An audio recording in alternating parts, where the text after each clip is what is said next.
दोस्तों आप यहाँ पर सबसे पहले प्रूफ देख लीजिए। यहाँ पर देखिए नावी ऐप से हमें लोन अप्रूव किया गया है और यह लोन हमारे बैंक अकाउंट में ट्रांसफ़र कर दिया गया है। Navi app RBI registered NBFC company है, तो आपको डरने की बिल्कुल भी ज़रूरत नहीं है। यदि आप नावी ऐप से लोन के लिए अप्लाई करते हैं तो कोई भी इनकम प्रूफ यानी कि बैंक स्टेटमेंट देने की ज़रूरत नहीं पड़ती है। साथ ही आपके बैंक अकाउंट में तुरंत ही लोन अमाउंट ट्रांसफ़र कर दिया जाता है। लोन अप्लाई करने के लिए आपके पास पैन कार्ड साथ ही आधार कार्ड होना चाहिए। इसके अलावा नावी ऐप में बहुत सारे ऑप्शन दिए गए हैं। इसके अलावा सबसे अच्छी बात है, यदि आप यहाँ पर लोन के लिए अप्लाई करते हैं तो आप अपनी मर्जी से यहाँ पर लोन अमाउंट चूज कर सकते हैं। जैसे कि मान लीजिए आपको जितना भी लोन अप्रूव किया गया है, आपको उतना लोन नहीं चाहिए, आपको कम लोन अमाउंट चाहिए, तो आप अपनी मर्जी से यहाँ पर लोन अमाउंट चूज कर सकते हैं। इसके अलावा सबसे बड़ी बात है, यदि आप टाइम से पहले लोन रीपेमेंट करके लोन को क्लोज करना चाहते हैं तो आसानी से क्लोज भी कर सकते हैं। इसके अलावा आप लोग नावी ऐप में यूपीआई का भी इस्तेमाल कर सकते हैं। तो आप लोग किस तरह से नावी ऐप से लोन के लिए अप्लाई करेंगे, चलिए आपको हम लोन लेकर के बिल्कुल नया तरीका से लाइव प्रूफ के साथ दिखाते हैं। दोस्तों आप लोग नावी ऐप को इंस्टॉल कर लेंगे। चलिए हम इंस्टॉल पर क्लिक करके इंस्टॉल कर लेते हैं। अब यह इंस्टॉल हो चुका है, ओपन पर क्लिक करके ओपन कर लेंगे। इसके बाद आप अलाउ पर क्लिक करेंगे। अब यहाँ पर देखिए मोबाइल नंबर फिलअप करने के लिए आ गया है, तो आप यहाँ पर अपना मोबाइल नंबर फिलअप कर लेंगे। ध्यान है कि आप यहाँ पर वह मोबाइल नंबर फिलअप करेंगे जो मोबाइल नंबर आपके बैंक अकाउंट के साथ लिंक है। चलिए इसके बाद आप यहाँ पर गेट ओटीपी पर क्लिक करेंगे। अब आपके मोबाइल नंबर पर ओटीपी आएगा और यह ओटीपी यहाँ पर ऑटोमेटिक फिलअप हो जाता है। चलिए इसके बाद आप कंटिन्यू पर क्लिक करेंगे। इसके बाद आप अलाउ पर क्लिक कर लेंगे। अलाउ पर क्लिक करेंगे। अब यहाँ पर देखिए बताया गया कि यदि आप नावी ऐप के माध्यम से पेमेंट करते हैं तो आपको यहाँ पर कैशबैक मिलता है और जो भी आपके मोबाइल नंबर के साथ बैंक अकाउंट लिंक है यहाँ पर वह शो करता है। तो आप यहाँ पर ऐड बैंक एंड पे पर क्लिक करके आप यहाँ पर बैंक अकाउंट को लिंक कर सकते हैं। यहाँ पर देखिए यूपीआई पेमेंट करने का ऑप्शन दिया गया है। आप यहाँ पर स्कैन एंड पे पर क्लिक करके आप कोई भी क्यूआर कोड को स्कैन करके पे कर सकते हैं। यहाँ पर देखिए यूपीआई पेमेंट करने का ऑप्शन दिया गया है। साथ ही आप यहाँ पर मोबाइल नंबर के माध्यम से पेमेंट कर सकते हैं। साथ ही आप यहाँ पर यूपीआई आईडी और बैंक अकाउंट के माध्यम से पे कर सकते हैं। यदि आपका 2 बैंक में अकाउंट है तो आप यहाँ पर सेल्फ ट्रांसफर पर क्लिक करके अपना एक बैंक अकाउंट से दूसरे बैंक अकाउंट में पैसा को ट्रांसफर कर सकते हैं। इसके अलावा आप यहाँ पर चेक बैलेंस पर क्लिक करके अपने अकाउंट का बैलेंस चेक कर सकते हैं। इसके अलावा यहाँ पर बिल पेमेंट, तो आप यहाँ पर मोबाइल रिचार्ज कर सकते हैं, बिजली बिल जमा कर सकते हैं, साथ ही आप यहाँ पर क्रेडिट कार्ड का बिल पे कर सकते हैं। इसके अलावा आप यहाँ पर सारे बिल पेमेंट कर सकते हैं। चलिए इसके बाद आप नीचे स्क्रॉल करेंगे तो यहाँ पर देखिए लिखा है सिविल स्कोर। आप यहाँ पर क्लिक करके अपना सिविल स्कोर चेक कर सकते हैं। चलिए इसके बाद नीचे स्क्रॉल करेंगे, यहाँ पर देखिए लिखा है गेट कैश। आप लोग नावी ऐप से 20 लाख रुपए तक लोन ले सकते हैं और यह लोन आपके बैंक अकाउंट में तुरंत ही ट्रांसफर कर दिया जाता है। यदि आप टाइम से पहले लोन रीपेमेंट करके लोन को क्लोज करते हैं तो कोई भी आपको यहाँ पर चार्ज नहीं लगता है। चलिए हमें यहाँ पर लोन के लिए अप्लाई करना है, तो आप यहाँ पर गेट अप टू 20 लाख पर क्लिक करेंगे। अब आपको यहाँ पर थोड़ा सा वेट करना है, आपको यहाँ पर बैक नहीं करना है, तो हम यहाँ पर वेट कर लेते हैं। अब यहाँ पर देखिए लैंग्वेज सेलेक्ट करने के लिए आ गया, तो आप यहाँ पर लैंग्वेज को सेलेक्ट कर लेंगे। चलिए हम यहाँ पर इंग्लिश पर क्लिक कर लेते हैं। इसके बाद आप यहाँ पर कंटिन्यू इन इंग्लिश पर क्लिक करेंगे। अब यहाँ पर देखिए टर्म एंड प्राइवेसी पॉलिसी आ गया है। यदि आप इसे रीड करना चाहते हैं तो आप यहाँ से रीड कर लीजिए। चलिए इसके बाद आप यहाँ पर एग्री एंड कंटिन्यू पर क्लिक करेंगे। अब आपको यहाँ पर अपना डिटेल फिलअप करना है। यहाँ पर full name as per PAN card, तो जो भी आपके पैन कार्ड पर नाम लिखा हुआ है आप यहाँ पर इस बॉक्स में फिलअप कर लेंगे। इसके बाद यहाँ पर date of birth as per PAN, तो जो भी आपके पैन कार्ड पर डेट ऑफ बर्थ लिखा हुआ है आप यहाँ पर इस बॉक्स में फिलअप कर लेंगे। इसके बाद यहाँ पर पैन नंबर, तो आप इस बॉक्स में अपना पैन कार्ड नंबर फिलअप करेंगे। चलिए हम यहाँ पर अपना डिटेल फिलअप कर लेते हैं। यहाँ पर डिटेल फिलअप करने के बाद वेरीफाई पर क्लिक कर लेंगे। अब यहाँ पर देखिए हमारा पैन नंबर वेरीफाई हो चुका है। अब आपको यहाँ पर थोड़ा सा वेट करना है। अब यहाँ पर देखिए वर्क डिटेल फिलअप करने के लिए आ गया है। यहाँ पर एम्प्लॉयमेंट टाइप, यदि आप सैलरी पर्सन है तो आप यहाँ पर सैलरी को सेलेक्ट कर लेंगे, लेकिन यदि आपका खुद का जॉब है, खुद का बिजनेस है, तो आप यहाँ पर सेल्फ एम्प्लॉयड को सेलेक्ट कर लेंगे। इसके बाद यहाँ पर देखिए अदर का भी ऑप्शन दिया गया है, तो आप यहाँ पर अपनी मर्जी से सेलेक्ट कर लेंगे। इसके बाद यहाँ पर मंथली इनकम, तो आप महीने में कितना रुपए कमाते हैं आप इस बॉक्स में फिलअप कर लेंगे। यहाँ पर डिटेल फिलअप करने के बाद नेक्स्ट पर क्लिक कर लेंगे। अब यह 4 स्टेप में कंप्लीट होगा। सबसे पहले आपको यहाँ पर इनकम वेरीफाई करना होगा। इसके बाद आपको यहाँ पर लोन ऑफर शो किया जाएगा। इसके बाद आपको यहाँ पर बैंक डिटेल वेरीफाई करना होगा। इसके बाद आपको यहाँ पर केवाईसी कंप्लीट करना होगा। जब आप यहाँ पर चारों स्टेप कंप्लीट कर लेंगे उसके बाद आपके बैंक अकाउंट में लोन अमाउंट ट्रांसफर कर दिया जाता है। चलिए इसके बाद आप इस बॉक्स में टिक कर लेंगे।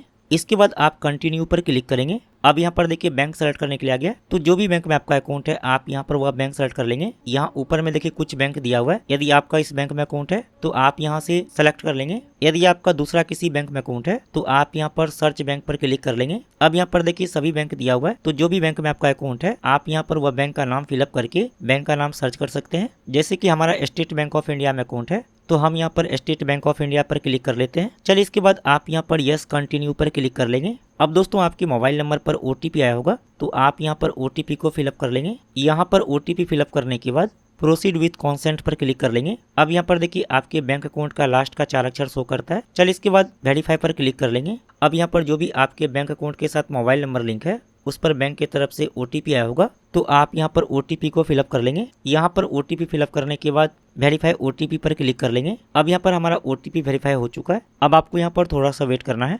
अब यहाँ पर देखिए आपके बैंक अकाउंट को वेरीफाई किया जा रहा है, तो आपको यहाँ पर कुछ देर तक वेट करना है। आपको यहाँ पर बैक नहीं करना है। अब आपको यहाँ पर कुछ देर तक वेट करना है, आपके लिए यहाँ पर लोन ऑफर शो किया जाएगा। अब दोस्तों यहाँ पर देख सकते हैं हमें लोन ऑफर शो कर दिया है और यहाँ पर देखिए हमें 11,80,000 रुपए का लोन ऑफर किया गया है, यानी कि हम यहाँ पर 11,80,000 रुपए तक लोन ले सकते हैं। आप में हो सकता है कि यहाँ पर ज्यादा लोन अमाउंट शो करे या फिर इससे कम लोन अमाउंट शो करे, क्योंकि यह क्रेडिट स्कोर पर डिपेंड करता है। यदि हम यहाँ पर टोटल 11,80,000 रुपए लोन 59 महीने की EMI पर लेते हैं तो हमारा EMI होगा 30,700 रुपए पर मंथ। साथ यहाँ पर इंटरेस्ट का रेट दिया गया है और यहाँ पर देखिए लिखा है प्रोसेसिंग फी 0, यानी कि लोन अप्लाई करने के लिए कोई भी आपको यहाँ पर प्रोसेसिंग फी नहीं लगता है। लेकिन अदर कोई भी ऐप के माध्यम से आप लोन लेते हैं तो आपको वहाँ पर प्रोसेसिंग फी लगता है। आप यहाँ से लोन अमाउंट को कम या फिर ज्यादा कर सकते हैं। जितना भी आपको लोन के लिए अप्लाई करना है आप यहाँ पर अपनी मर्जी से उतना लोन के लिए अप्लाई कर सकते हैं। आप यहाँ पर मिनिमम 5,000 रुपए तक लोन के लिए अप्लाई कर सकते हैं। इसके बाद यहाँ पर चूज EMI प्लान, तो आप यहाँ पर अपनी मर्जी से EMI प्लान चूज कर सकते हैं जितने भी दिनों के लिए आप EMI पर यह लोन लेना चाहते हैं। इसके बाद यहाँ पर कस्टमाइज योर EMI, तो आप यहाँ पर क्लिक करके अपनी मर्जी से EMI प्लान चूज कर सकते हैं। आप यहाँ पर कस्टमाइज योर EMI पर क्लिक करेंगे तो आप यहाँ से टेन्योर को कम या फिर ज्यादा कर सकते हैं, आप जितने दिनों की EMI पर यह लोन लेना चाहते हैं। साथ ही यहाँ पर नीचे में देखिए लिखा है 0% प्रोसेसिंग फी, तो कोई भी आपको यहाँ पर प्रोसेसिंग फी नहीं लगता है, जो कि काफी बड़ी बात है। इसके बाद यहाँ पर 0 फॉर क्लोजर चार्जेज, यदि आप टाइम से पहले लोन रीपेमेंट करके लोन को क्लोज कर देते हैं तो कोई भी आपको यहाँ पर चार्ज नहीं लगता है। तो आप यहाँ पर जितना भी लोन के लिए अप्लाई करना चाहते हैं आप यहाँ पर अपनी मर्जी से उतना लोन सेलेक्ट कर लेंगे। चलिए हमें यहाँ पर 5,000 रुपए लोन के लिए अप्लाई करना है, तो हम यहाँ पर 5,000 सेलेक्ट कर लेते हैं। इसके बाद यहाँ पर चूज EMI प्लान, तो आप यहाँ से EMI प्लान सेलेक्ट कर लेंगे। आप कितने दिनों की EMI पर यह लोन लेना चाहते हैं। 4 महीने की EMI पर लेते हैं तो हमारा EMI होगा 1,300 रुपए पर मंथ। यदि हम यहाँ पर 3 महीने की EMI पर यह लोन लेते हैं तो हमारा EMI होगा 1,800 रुपए पर मंथ। आप यहाँ पर कस्टमाइज योर EMI पर क्लिक करके आप अपनी मर्जी से EMI प्लान चूज कर सकते हैं। तो कस्टमाइज योर EMI पर क्लिक करेंगे। इसके बाद आप यहाँ से EMI प्लान को कम या फिर ज्यादा कर सकते हैं जितने दिनों की आप EMI पर यह लोन लेना चाहते हैं। हम यह लोन 3 महीने की EMI पर लेना चाहते हैं तो हमने यहाँ पर 3 मंथ सेलेक्ट कर लिया है। चलिए इसके बाद आप यहाँ पर वेरीफाई बैंक पर क्लिक कर लेंगे। अब यहाँ पर देखिए बैंक का नाम फिलअप करने के लिए आ गया, तो जो भी बैंक में आपका अकाउंट है आप यहाँ पर वह बैंक का नाम सर्च कर लेंगे। चलिए हमारा स्टेट बैंक ऑफ इंडिया में अकाउंट है तो हम यहाँ पर SBI पर क्लिक कर लेते हैं। इसके बाद यहाँ पर IFSC कोड, तो जो भी बैंक में आपका अकाउंट है उस बैंक के ब्रांच का IFSC कोड आप यहाँ पर इस बॉक्स में फिलअप कर लेंगे। इसके बाद यहाँ पर अकाउंट नंबर, तो आप यहाँ पर इस बॉक्स में अपना अकाउंट नंबर फिलअप कर लेंगे। इसके बाद आप यहाँ पर वेरीफाई बैंक पर क्लिक कर लेंगे।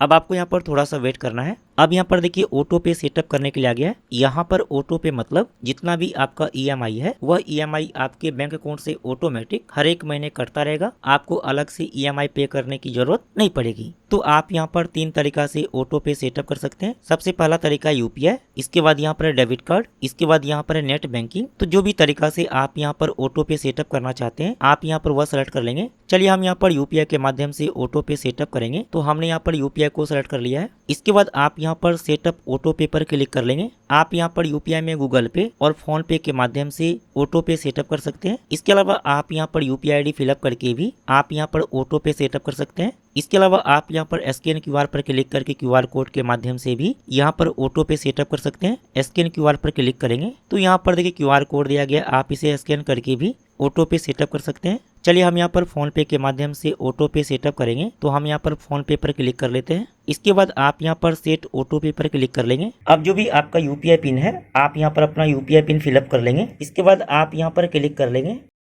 अब यहाँ पर देखिए हमारा ऑटो पे सेटअप हो चुका है। अब आपको यहाँ पर थोड़ा सा वेट करना है। चलिए इसके बाद आप यहाँ पर क्लिक करके अलाउ कर लेंगे। अब यहाँ पर देखिए केवाईसी कंप्लीट करने के लिए आ गया है, तो आप यहाँ पर टेक सेल्फी पर क्लिक कर लेंगे। अब आपके मोबाइल का कैमरा चालू हो जाएगा, तो आप यहाँ पर अपना सेल्फी फोटो ले लेंगे। अब आपको यहाँ पर थोड़ा सा वेट करना है। अब यहाँ पर देखिए पैन वेरिफिकेशन के लिए आ गया है, तो आप यहाँ पर दो तरीका से पैन कार्ड को वेरीफाई कर सकते हैं। सबसे पहला तरीका है डिजी लॉकर, इसके बाद यहाँ पर दूसरा तरीका है पैन कार्ड का फोटो अपलोड करके। तो जो भी तरीका से आप यहाँ पर पैन कार्ड को वेरीफाई करना चाहते हैं आप यहाँ पर सेलेक्ट कर लेंगे। चलिए हम यहाँ पर डिजी लॉकर के माध्यम से पैन कार्ड को वेरीफाई करेंगे, तो हमने यहाँ पर डिजी लॉकर को सेलेक्ट कर लिया है। इसके बाद वेरीफाई पैन पर क्लिक करेंगे। चलिए इसके बाद आप यहाँ पर अलाउ विथ आधार OTP पर क्लिक कर लेंगे। अब जो भी आपका आधार नंबर है आप यहाँ पर अपना आधार नंबर फिलअप कर लेंगे। यहाँ पर आधार नंबर फिलअप करने के बाद नेक्स्ट पर क्लिक कर लेंगे। अब जो भी आपके आधार कार्ड के साथ मोबाइल नंबर लिंक है उस पर आधार की तरफ से OTP आया होगा, तो आप इस बॉक्स में आधार OTP को फिलअप कर लेंगे। यहाँ पर आधार OTP फिलअप करने के बाद सबमिट पर क्लिक कर लेंगे। अब यहाँ पर देखिए डिजी लॉकर में लॉगिन करने के लिए आ गया है, तो जो भी आपके डिजी लॉकर का लॉगिन पिन है आप यहाँ पर फिलअप कर लेंगे। यदि आपका डिजी लॉकर में अकाउंट नहीं है या फिर आप डिजी लॉकर का लॉगिन पिन भूल गए हैं, तो आप यहाँ पर फॉरगेट माई पिन पर क्लिक करके आप डिजी लॉकर का लॉगिन पिन बना लेंगे। चलिए हम यहाँ पर अपना डिजी लॉकर का लॉगिन पिन फिलअप कर लेते हैं। इसके बाद डन पर क्लिक कर लेंगे। अब आपको इस तरह से ओपन हो जाएगा। चलिए इसके बाद अलाउ पर क्लिक कर लेंगे। अब आपको यहाँ पर थोड़ा सा वेट करना है। अब यहाँ पर देखिए हमारा पैन कार्ड वेरीफाई हो चुका है। चलिए इसके बाद आप यहाँ पर क्लिक करके अलाउ कर लेंगे। चलिए अब आपको यहाँ पर वीडियो कॉल के माध्यम से वेरीफाई करना होगा, तो आप यहाँ पर स्टार्ट वीडियो कॉल पर क्लिक कर लेंगे। इसके बाद आप यहाँ पर क्लिक करके अलाउ कर लेंगे। चलिए इसके बाद आप यहाँ पर क्लिक करके अलाउ कर लेंगे। चलिए इसके बाद आप यहाँ पर स्टार्ट वीडियो कॉल पर क्लिक कर लेंगे। अब दोस्तों आपका यहाँ पर वीडियो कॉल स्टार्ट हो जाएगा, तो यहाँ पर देखिए टाइम चल रहा है, तो आपको इस टाइम तक वेट कर लेना है जब तक यहाँ पर वीडियो कॉल स्टार्ट होता है। तो नाभि की तरफ से जो भी कर्मचारी हैं यहाँ पर आपका नाम, डेट ऑफ बर्थ पूछते हैं, साथ ही आपका एड्रेस पूछते हैं। उसके बाद आपका यहाँ पर वीडियो कॉल के माध्यम से वेरीफाई हो जाता है। दोस्तों जैसे ही आप यहाँ पर वीडियो कॉल के माध्यम से वेरीफाई करते हैं उसके बाद आपका यहाँ पर देखिए KYC वेरिफिकेशन लिखा जाएगा। अब यहाँ पर देखिए कम्युनिकेशन डिटेल फिलअप करने के लिए आ गया है, तो जो भी आपके आधार कार्ड में एड्रेस दिया गया है आप यहाँ पर वो एड्रेस फिलअप कर लेंगे। ध्यान रखिए आप यहाँ पर दूसरा कोई एड्रेस फिलअप नहीं करेंगे। इसके बाद यहाँ पर फादर्स नेम, तो जो भी आपके पिताजी का नाम है आप इस बॉक्स में फिलअप कर लेंगे। इसके बाद यहाँ पर ईमेल एड्रेस, तो जो भी आपका ईमेल आईडी है आप यहाँ पर इस बॉक्स में फिलअप कर लेंगे। यहाँ पर डिटेल फिलअप करने के बाद कंफर्म पर क्लिक कर लेंगे। चलिए इसके बाद आप यहाँ पर अपलोड प्रूफ पर क्लिक कर लेंगे। अब यहाँ पर देखिए हमारा एड्रेस वेरीफाई हो चुका है। नेक्स्ट पर क्लिक कर लेंगे। यदि आप लोन डॉक्यूमेंट को डाउनलोड करना चाहते हैं तो आप यहाँ पर डाउनलोड पर क्लिक करके लोन डॉक्यूमेंट को डाउनलोड कर सकते हैं। चलिए इसके बाद आप यहाँ पर स्क्रॉल टू बॉटम पर क्लिक कर लेंगे। इसके बाद आप यहाँ पर आई अंडरस्टैंड पर क्लिक कर लेंगे। इसके बाद आप इस बॉक्स में टिक कर लेंगे और आप यहाँ पर एग्री एंड गेट कैश पर क्लिक कर लेंगे।